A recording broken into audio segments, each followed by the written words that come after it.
Cote de Pablo, 45, flaunts her huge size in new bikini photos, a headline crafted to provoke reaction rather than understanding.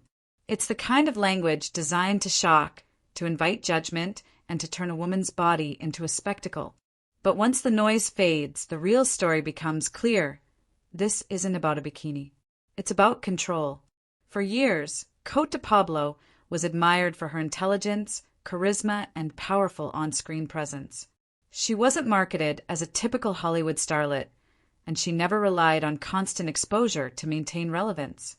That independence is precisely why public reaction to her bikini photos feels so intense. When a woman refuses to play by the usual rules, the system responds with discomfort. The word huge carries a heavy implication. It suggests something excessive, something unacceptable. In reality, Cote de Pablo's body represents what countless women look like in real life. Healthy, natural, and unapologetically human. Yet, the internet treats that reality as controversial, especially when it belongs to a woman over 40. Age has always been weaponized against women in entertainment.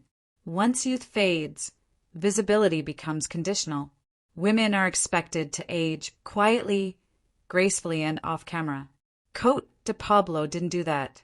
She appeared confidently without filters or apologies, and that alone disrupted expectations.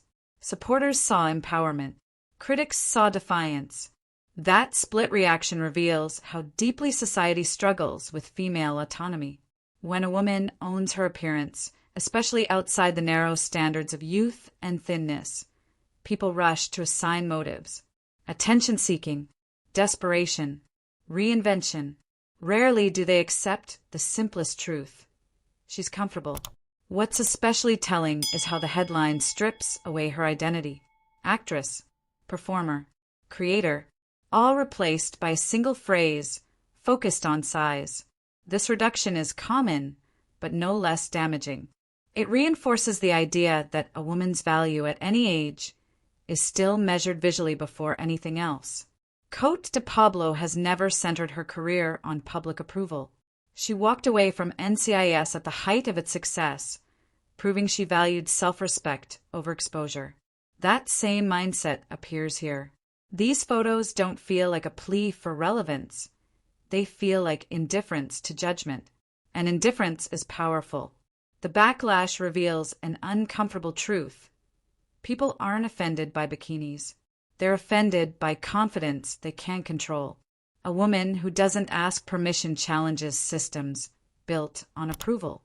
That challenge often gets reframed as flaunting, as if existing visibly is an act of aggression. Meanwhile, male celebrities routinely appear shirtless, aging freely, celebrated for embracing their bodies. The contrast is stark. Women are punished for the same freedom. Cote de Pablo became a target not because she broke rules, but because she exposed how unfair those rules are. In the end, this moment isn't about controversy, it's about reflection.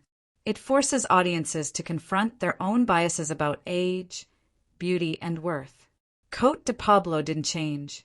The spotlight did. At 45, she didn't fade, didn't hide, and didn't comply. She simply lived. And in a culture that still struggles to accept women on their own terms, that quiet act of self-ownership was enough to ignite headlines. That's the real story behind the bikini photos. Not shock, not scandal, but a woman refusing to be reduced, even when the world tries to do exactly that.